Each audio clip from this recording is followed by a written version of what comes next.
From his southwest Portland home, Hunter Graham watched the mental health of his son Austin go downhill. He thought that they were poisoning the air and poisoning the water and were trying to kill him. At one point he thought somebody was hiding in the bushes in front and took a kitchen knife and went out to investigate. Austin's parents first started noticing mental changes when Austin went to college. He couldn't finish his biomedical engineering degree and moved back home. After a bad fall, it got worse. So it's been really hard to tell whether his struggles were from pre-existing mental illness or as a result of the concussion or a mix of both. Last year, Austin started secluding himself in his room. Rotting food and, poor hygiene. Was he resistant to care? Yes. The Grahams needed help. Immediately we discovered, asking around, what you've discovered in your reporting, which is involuntary commitment is almost impossible. Austin agreed to go to Kaiser's Brookside Center, a mental health hospital, but his stay didn't last long. He grabbed a nurse's badge and ran away from the locked unit, disappearing in the woods for 2 days. There was going to be no way to break the cycle without medication.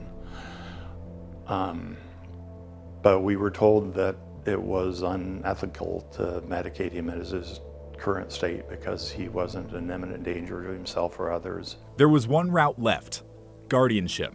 A hard, expensive, and time-consuming process. The Grahams went to court, explaining how Austin was in immediate and serious danger, and his mental health was rapidly getting worse. A judge approved the guardianship in August, giving Austin's mom, Teresa, the power to consent to treatment. But even that is easier said than done. He's 6'6", like me, and you just, even if you have the right to say you need to go to the hospital, if he refuses, then that's a significant logistic problem. Even while under guardianship, doctors could observe Austin but couldn't force him to take medication. He didn't reach Oregon's high legal standards for involuntary treatment. Despite his psychosis, doctors said Austin was a low risk of harm to himself and others, and they sent him home with a plan. My wife, in her wisdom, did not want him released because we knew he was going to fail. The behavioral health plan was set up to fail. The plan did fail. Last October, while suffering a psychotic episode, Austin strangled his mother to death in their family home. Hunter Graham wasn't home at the time. Unfortunately, the failure was that he killed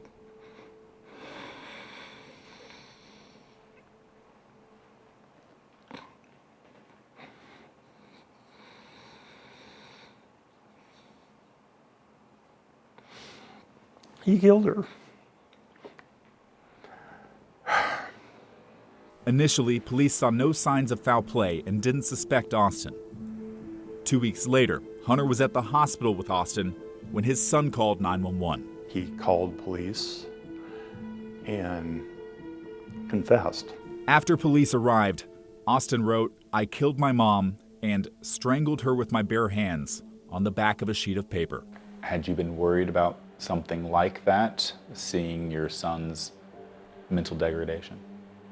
We were concerned, but also relied on what the hospital evaluation was, that he was a low risk. Teresa and Hunter Graham had been married for 33 years. She was an endocrinologist, a researcher helping people with diabetes and osteoporosis. She's described as having the rare combination of very high intellect with an even bigger heart. I considered us very fortunate. She is a doctor. I'm a lawyer. We have resources. And even with all that, we failed spectacularly. Police arrested Austin. He was charged with murder and is now being held and treated at the Oregon State Hospital after a judge found him mentally unfit for trial. You shouldn't have to commit murder to get mental health care, but that's what our son Austin did to my beautiful wife, Teresa. Hunter visits his son at the state hospital. Heartbreaking visits for many reasons. With treatment, he's much better. I saw him yesterday in Salem, and The problem with being much better is he realizes what's happening and what's going on. It feels to you that Oregon's system is designed to wait for something terrible to happen before getting someone care. Treatment would have undoubtedly, in my mind, prevented this. She tried to take care of Austin and was still trying up until the end. They've been abandoned by the state, and they've been forgotten about. In Oregon, there are two ways a person with severe mental illness can be compelled to get long-term care. The first is through a process called civil commitment. That's where a patient can be involuntarily treated if they're found to be dangerous to themselves or others. The second path is through the criminal justice system. Someone commits a crime, gets arrested, and is later transferred from a jail to the state hospital for mandatory treatment. The problem is the first one, the hospital route, has all but vanished. The system is failing to actually treat people within the non-criminal part of the system. Oregon used to balance the types of people who could get help, some from medical referrals, others from the criminal justice system. But people in jail with severe mental illness were waiting far too long for care. And now in Oregon, being accused of a crime is effectively the only way to get mandated treatment. In 2019, a judge ordered the Oregon Health Authority to comply with a federal order and take jailed patients to the state hospital within 7 days. OHA started prioritizing criminal justice cases. These types of cases jumped to record numbers. But there are only so many beds. The health authority all but stopped admitting people who hadn't committed a crime. The data showing civil commitment in Oregon is nearly extinct. Melissa Eckstein is president of the Unity Center for Behavioral Health, a go-to source for mental health treatment in Portland. She says they used to send 400 people a year to the state hospital. Now it's just a handful. Our treatment team is really put into a challenging situation because the things that they believe will help that person in having the most fulfilling life and being able to stay stable, they're not available to them. Is there an option that's not the Oregon State Hospital, somewhere else you can send these patients? Right now, there's really not. KGW has shared these stories. Eric Gardner is now homeless after he couldn't get care. Kenny Benton couldn't recognize his own illness, only getting treatment after threatening his mom with a knife. Brett Meister was committed 4 times, but failed to get help after each release. The result is, people cycle in and out of local hospitals without lasting help. Hospitals that aren't designed to treat people with severe mental illness. Taking up very vital, limited, community-based hospital beds. 4 of Oregon's largest hospital groups, Legacy, Providence, Peace Health, and St. Charles, sued the Oregon Health Authority, saying the state has failed to care for severely mentally ill people by neglecting civil commitments, instead warehousing people in acute care hospitals. A federal judge ruled against the hospital systems. They're now appealing that decision. And it feels like every month that passes, we're just getting further into a hole. Plus, Oregon increasingly stands alone.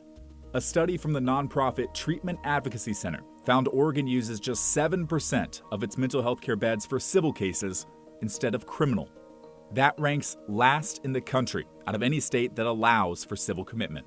You are essentially creating a system where the only time that people receive care, it's in the most expensive, costly, and least effective setting. Lisa Daly, executive director of the Treatment Advocacy Center, says we wouldn't tolerate this for any other type of health care. She asks, why should we with mental health? If you create a situation where a person is not going to be eligible to receive care unless they have gotten into the criminal justice system, you're creating a system where care is predicated on the idea that there has to be a victim. I don't think that makes any sense, and I don't think most people would agree that they want that. Jeff Rott and Kathy Shaughnessy reflect on more than 3 decades of marriage. Together they raised a son, now 29 years old. He is the kindest, sweetest person. They describe him as gentle, We can't squash bugs in the house. We have to take him outside. which made his development of mental illness even more startling. For us, it was just like, what do we do? It was completely blindsided, right? From the son that was studying for medical school to all of a sudden somebody who is starting to disconnect from reality. Jeff and Kathy's son was diagnosed with schizophrenia. They asked not to name him as he's getting better with care. His symptoms of psychosis started when he was in college. He'd hear things, say people were spying on him. One night he walked from Portland to Newburgh on the highway. Because they think there's nothing wrong with them, right? They think they're just fine. Jeff and Kathy felt lucky.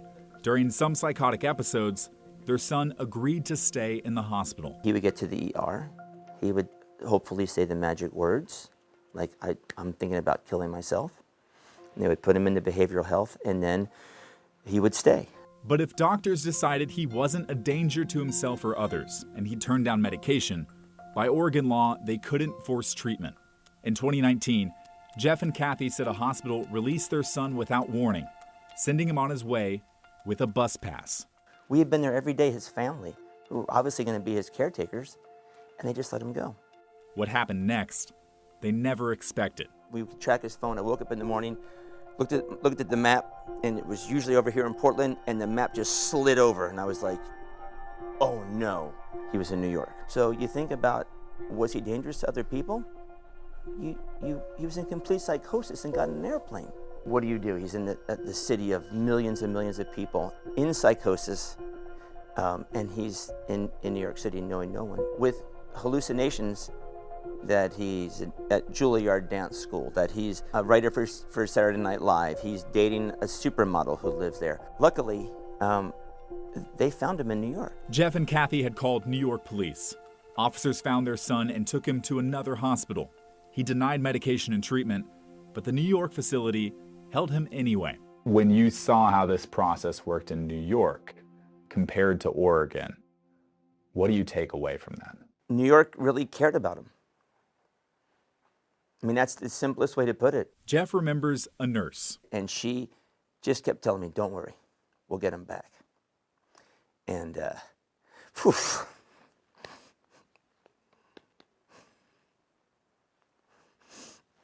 Sorry.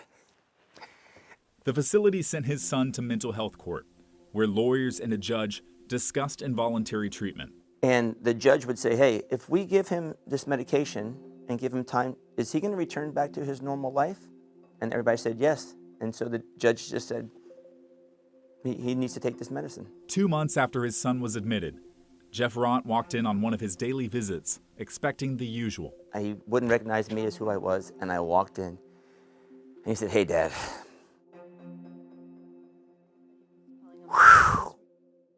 In New York, that system, that treatment worked. 100%. Oh, yeah.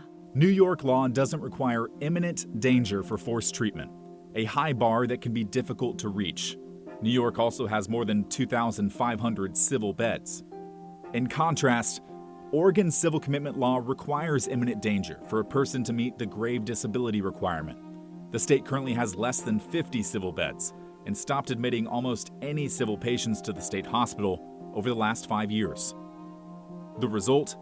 People with severe mental illness too often only get treatment after they commit a crime that sends them to jail. It's a process that shocks acute care hospital leaders. If we really are listening to what people need and what is going to help them with their individual needs, we won't see people cycling back through an emergency room. And family members who've experienced tragedy. If he wasn't psychotic, he wouldn't have killed Teresa. Oregon does recognize the problem. KGW's initial uncommitted reporting series in 2022 helped spark a Judicial Department work group that spent the last 2 years studying Oregon's civil commitment laws. Heavy hitters like judges, advocates, and policymakers will recommend changes in June.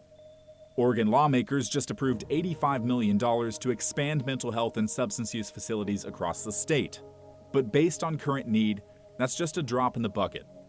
An Oregon Health Authority study found Oregon needs to add 3,000 residential treatment beds, or about 70% of its current capacity, over the next 5 years. That would cost an estimated $500 million, and it doesn't pay for running the facilities once the beds are available.